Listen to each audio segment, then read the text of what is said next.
Well, pretty good weekend. She missed one shot. That's pretty efficient. No, Ruthie's been playing well, and obviously we need to have her play well because I think she's going against the best post in the conference right now in Marie Gulich. So got her work cut out for her, no doubt about it. They're going to have her scouted. That's the way they play. They play to a game plan. So it's going to test everything that she is about and all her skill set. With her, finishing was always the biggest thing for improvement, right, coming from Fairbanks. And was last week just the peak of all that? Well, somebody asked the other night about having a perfect night. She's done that before against pretty good teams. I think she went 10 for 10 against Texas A&M, and I think she's had a few games like that. But you know, part of it is she's getting great looks. I mean, she's right at the basket, and credit her teammates Maite and Sabrina have done a really good job of getting her the ball where she can, you know, just catch and finish. But what I'm pleased to see is she's shooting over both shoulders now. She's kind of diversifying what she's doing. She's getting fouled. She's getting to the line a little bit. So, you know, she's just maturing as a player.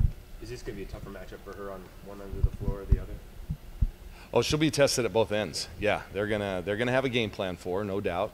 That's what they do. I think Coach Rook's one of the best coaches certainly in our conference and maybe in the country. And then Gulich is such an efficient scorer herself. You know, she's got a little mid-range game, and she's so patient and skilled down low. So yeah, she's going to test everything that our posts can give them. What's your relationship like with Scott? We're congenial. Yeah, we don't. He's never been like in my circle of friends. You know, there's a few coaches that I think everybody relies on and they talk to each week.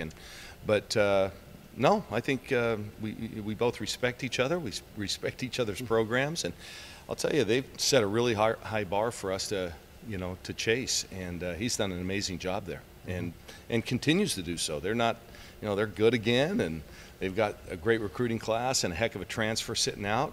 They're going to be good again in certainly the near future, and so are we. So I anticipate this is going to be a series now where both teams are, there's national ramifications each time we play. Does the rivalry need that kind of balance? It seems like Oregon had a long streak a while ago, and now they have a long streak. You kind of need to go back and forth to spice up the rivalry a little bit. Yeah, you know what? I know there's it's been a kind of a long streak. We obviously haven't beat them since I've been here, but this team has never lost to them.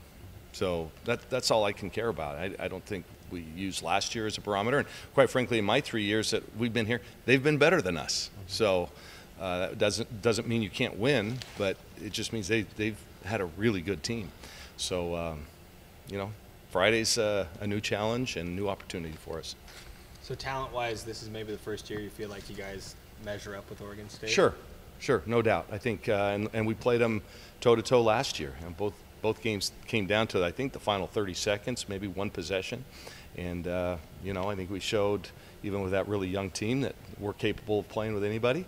And, this time around, I think certainly more equal footing. This week being as unique as it is, where you switch sites after basically 48 hours, some might look at it and say, oh, these games should mirror each other, but with switching venues and just the way games are so unique, how vastly different can these home-and-home games be when you play the same team twice in 2 days? Well, I think for the most part, I mean, you're dealing with college kids, so it's not like an NBA game where you can make drastic changes. That's a lot to ask. So by and large, you have a game plan, and then once you see how a team plays, you might tweak a thing here or there, but you're not going to make major changes. I personally don't like it. I wish we could find a way in the schedule to do it, spread it out. You play a part of your round robin and then play the other part of the round robin, and I just think it's kind of silly to play that closely together. But how is Satu improving, and what does she need to improve on more? Well, she had a tough night against Arizona on Friday night last week, but then came back and had a great game on Sunday. So, she just continues to, ride the up and down elevator that some freshmen do. But yeah, she, I think, is continuing to improve. I think her defense is better. Her footwork is a little bit better.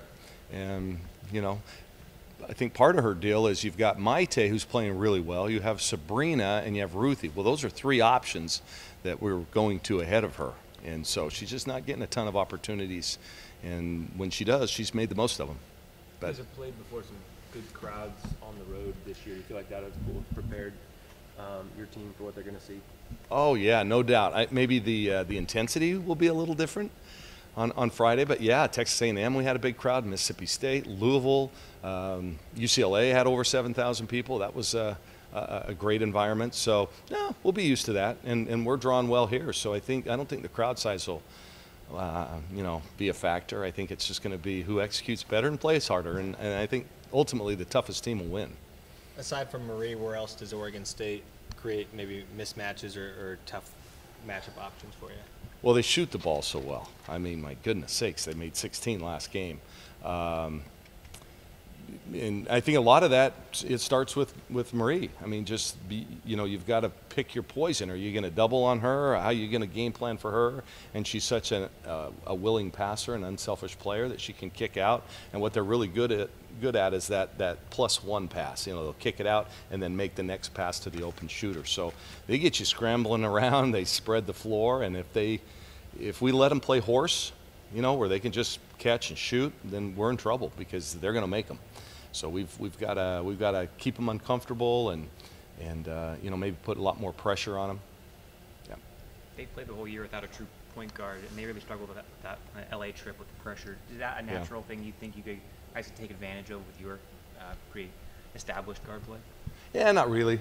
We're not a pressure defensive team. We don't have the kind of athletes that UCLA and USC in particular do to be able to do that. So we'll stick with our usual kind of defense. We'll switch things up like we always do.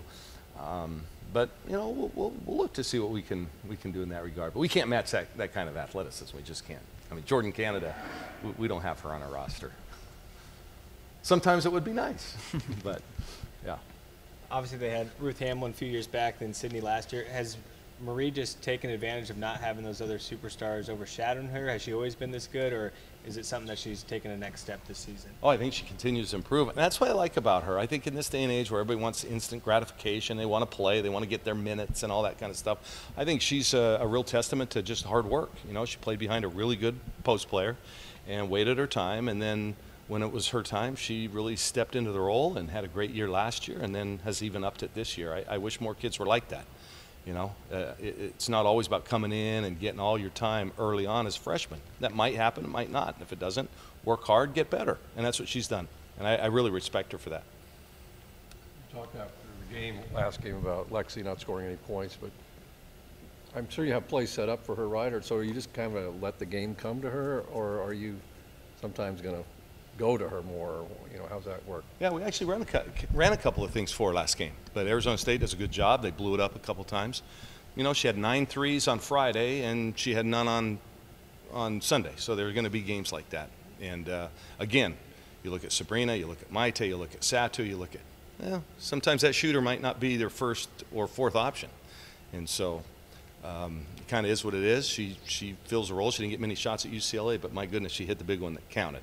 So she's still got to be ready. And even when she's on the court and they've decided that that's the player we're going to try and take out, she's spreading the floor. Now you've got a lot of floor to play 4-on-4, and I like our odds in those kind of instances. So even if she's not getting shots, she's helping the team.